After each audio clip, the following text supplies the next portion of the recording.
right, well, for this month we're looking at the traditional Advent themes leading up to Christmas Day, and last week was hope, and today we're going to be talking about peace, because peace on earth is probably one of the most common expressions that we hear at Christmas.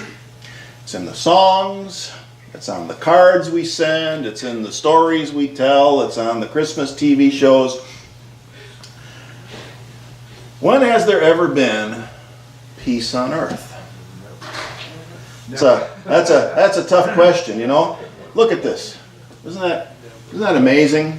So innocent, beautiful, peaceful. It's hard to believe when you see it like this that at this very moment, I hate to make you have to think about this, but at this very moment there are over a dozen places on this planet that are involved in some form of armed conflict right now. But from way out in space, you can't tell where one country leaves off, another one begins, except maybe for the rivers and the coastlines in some places. There are no boundaries, no divisions. Those things exist in our consciousness.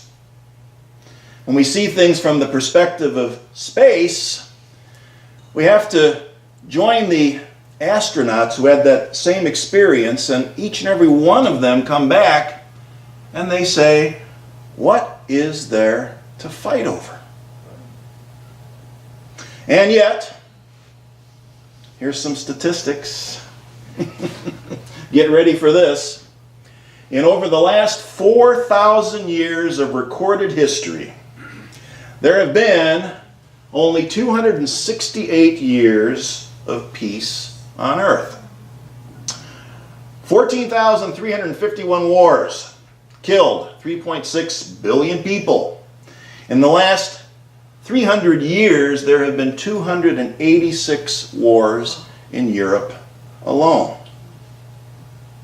Ah, Reverend Mark, the old holiday bummer talk, right? I can see it on your faces right now, huh? Anyone getting depressed yet? Have I succeeded in my mission this morning to bring the energy way, way down?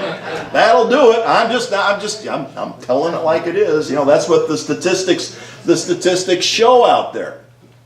Peace on earth is a dream, it's a vision, it's something we dare to hope at this time of year. And the theme of peace on earth, well, you heard part of it this morning when Lynn Laney shared the daily word with us. There was the passage from Isaiah, where already back in the days of the ancient Hebrew scriptures, they were waiting for this Messiah who was going to come and was going to be a figure of peace. Other prophets thought he was going to be more like some kind of an imperial warlord or a king or something like that. But one of the most common ideas was that he was going to be a priestly and a peaceful person. And then we see in the Gospel of Luke the story of the angels appearing to the shepherds after the birth, and they start singing, peace on earth, goodwill to all whom God favors, or various translations on that, peace on earth, goodwill to humankind and things like that. And of course, when you go back and look at the statistics showing how much peace on earth, or I should say how little peace on earth there have been, you have to conclude that perhaps God doesn't really favor too many of us on this planet, because again, there just hasn't been that much peace on earth. Okay, so maybe there hasn't been a lot of peace on earth, but let's look at the positive side of things, because here we are being invited once a year, should be more often than that, but at least once a year, to consider the possibility and what our role might be in bringing that about. I mean, at what other time of year do we, it's something that's institutionalized in this country and other places around the world, at what other time of year do we celebrate generosity and the idea of peace to the level that we do at Christmas? We set aside an entire season where those are the values that we celebrate. We have that. And that's a good place to start. We have to start somewhere. Even if it seems like we're starting over and over again, we need this reminder. It's crucial. There really is such a thing as Christmas spirit. Not talking about Marley's Ghost or the rum in your eggnog. I mean a state of mind. And you all know what it is. It's an attitude. It starts when we're children. I think for the most part, people have happy memories of Christmas. There's something that hangs on. And the season has this interesting way of triggering those childhood memories. It can bring all those overwhelming childhood memories flooding back. Something as simple as I don't know what it is for you, a scent of pine needles, cookies baking, a particular song on the radio or on TV, something like that. It brings the feelings back. It sets off these powerful emotions and then can actually bring about a change in behavior. And I say even if it's temporary, it's a good thing because we begin to imprint that on what they call our neural netways in our brain. That's how we make lasting changes. Great example of how that works was something that actually happened almost 100 years ago now during World War I on a battlefield in northern France, the winter of 1914 in Flanders. There had been some terrible bloody trench warfare going on. The Germans had been in some fierce battles with the British and the French, and both sides, of course, you've heard about trench warfare, living literally in these deep, muddy, nasty trenches, coming out to shoot at each other and then going back in and doing this over and over and over again. Well, on the night of Christmas Eve, 1914, German troops began to put out small Christmas trees lit with candles outside of their trenches. The German troops weren't that far from home, so they were able to get some packages and things like that from home. That's how they got the trees and the candles. And then they began to sing Christmas songs. Now they were singing in German, so the British and French soldiers may not have quite understood the words, but the melodies were familiar. So they started singing along in their own language from the two opposing trenches. The songs going back and forth. Sights, sounds, memories, transforming consciousness. They got the idea of stopping for a while. A truce. Both sides communicated this idea as best they could. Let's just stop for a while and celebrate Christmas. By daybreak, the no man's land between the trenches was filled with troops from both sides. They were sharing whatever they had, cake, cognac, tobacco, postcards.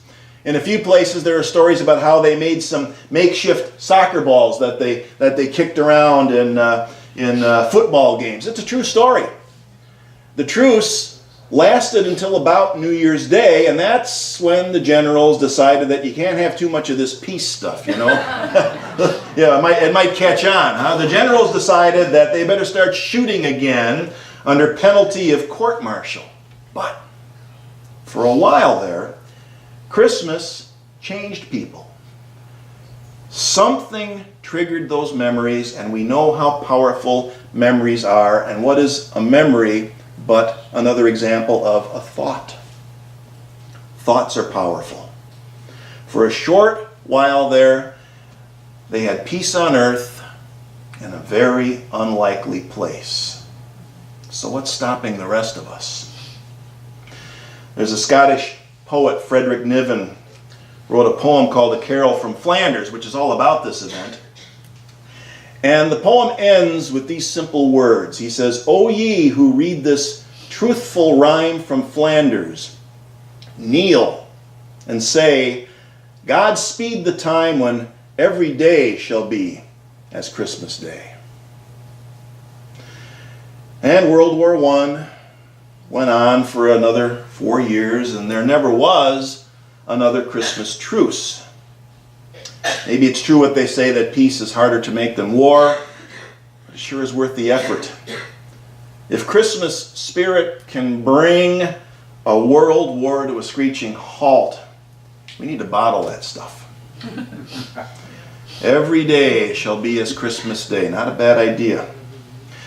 Now, of course, somebody with the attitude of that Christmas character we know as Scrooge. Someone with a Scrooge attitude might look at the story and say, a lot of sentimental hogwash. Actually, that's Mr. Potter from It's a Wonderful Life who said sentimental hogwash. Scrooge would say humbug, right? He'd say humbug. Just a lot of feel-good nostalgia. That's what caused the truce. There was no permanent change, but so what? So what if it was just feel-good nostalgia? So what if it was that? Is that such a small thing? I don't think so. How can we say there was no permanent change? We keep telling the story, right? We keep telling it because it's a message of hope, which was the theme from last week. They go together. One supports the other. I think even a temporary shift in consciousness is something to celebrate. Christmas tells us that it's okay to be optimistic. People can change. All it takes is a few people to embrace that kind of transformation. In fact, it is absolutely amazing what a difference even one person, one transformed consciousness can make when it comes to peace in the world. I was right in the middle of writing this talk when I heard the news about Nelson Mandela. And of course I did a little bit of research, and of course one of his quotes here is, "May your choices reflect your hopes." There we go again, hope. May your choices reflect your hopes, not your fears. He fought against oppression. He went to prison for it for 27 years. Look at his cell here. I think that's the next slide I have up. That's the place that he had to live for a long time, with a mat on the floor, a place to put his head. That bucket in the corner is the toilet. And you've got a bench there that, I don't know, that have to serve as your writing desk or whatever. He could have one visitor every 6 months, one piece of mail every 6 months. That was during the worst of his incarceration out there on Robben Island. That was his life for almost 27 years. And then in the mid-70s, well, the world around South Africa started changing. Actually, going back farther than that, into the 60s, there was a massacre in South Africa, and then there was an uprising in Soweto, which led to international sanctions, which finally led to the repeal of the segregation laws in South Africa, and Nelson Mandela was finally released from prison. And the rest of the world was absolutely certain of what was going to happen next. The rest of the world knew what would happen next. Revenge, retribution, violence, bloodshed across the entire country. After all, what could possibly happen? What else could possibly happen after hundreds of years of brutal oppression at the hands of a white minority? Well, the oppressed would rise up. They'd have their revenge. An eye for an eye. A tooth for a tooth, because that's the way the rest of the world seemed to operate. But Nelson Mandela and his supporters, many of whom were white all along, had a different idea. He came from a culture that believed in fighting, but not revenge. Truth and reconciliation. Those were the values. He said, as I walked out the door toward the gate that would lead to my freedom, I knew if I didn't leave my bitterness and hatred behind, I'd still be in prison. There you have it. After centuries of oppression, what he believed in was freedom, and that no one, white or black, should dominate the other. As long as you're focused on revenge, it is impossible to be free. And that's what he knew to the very core of his being. And because he was such a respected and revered figure in South Africa, he became the face of truth and reconciliation, partnering with Bishop Desmond Tutu. And it worked. South Africa has a long way to go economically. But they avoided that worst case scenario that many people around the world were sure was going to happen. They gave peace a chance, and Nelson Mandela sold it. Now, the good news in all of this, after I gave you all those depressing statistics at the beginning, the good news is that this is not an exception. It is the trend. Next year is an auspicious occasion. It's going to be the 100-year anniversary of the Christmas truce of World War I. And on that anniversary, we can say it now and we'll be able to say it next year. We can say conclusively that the world is a far less violent place than it was 100 years ago. And what better tribute can we give to the people that have worked so hard for peace and made that truce into a reality? Experts in international relations who study war and peace in the world have noticed that for around 500 years, European nations would start 2 new wars a year. That's why that statistic about all the wars in Europe was so high. European nations would start 2 new wars a year. In 1945, it stopped. And since that time, war between developed countries has ceased to exist. That's a big deal. Homicide rates have dropped like a stone since the Dark Ages. Violence in all of its forms have been dropping. And I'll give you the research here. All you need to do is find this book, The Better Angels of Our Nature by psychologist Steven Pinker. He tells us in this book how violence has declined. This guy's an atheist, but he manages to get angels, peace, and hope into this book. It's amazing. All of this here supports our basic position in unity, where we choose to look for the good. Being pessimistic and distracted, and boy oh boy, are there plenty of distractions to keep us from looking at the things in the world that perhaps we don't want to look at. Being pessimistic and distracted is no way to go through life. Instead of focusing all the time on what's wrong with the world, where all the war and the poverty is, let's look at what's right with the world for a change. Doesn't mean we ignore the bad stuff. We're not going to live in a state of denial, but let's make sure we don't get fixated on the bad stuff. There was a story written by Catherine Marshall about not getting fixated on the bad stuff. It's the story of a king who once offered a prize to the artist who could paint the best picture of peace. And all these artists came together and they tried to capture peace in a painting. And then the king looked at all the pictures, but out of all the pictures there were only 2 that he really liked, and he had to choose between them.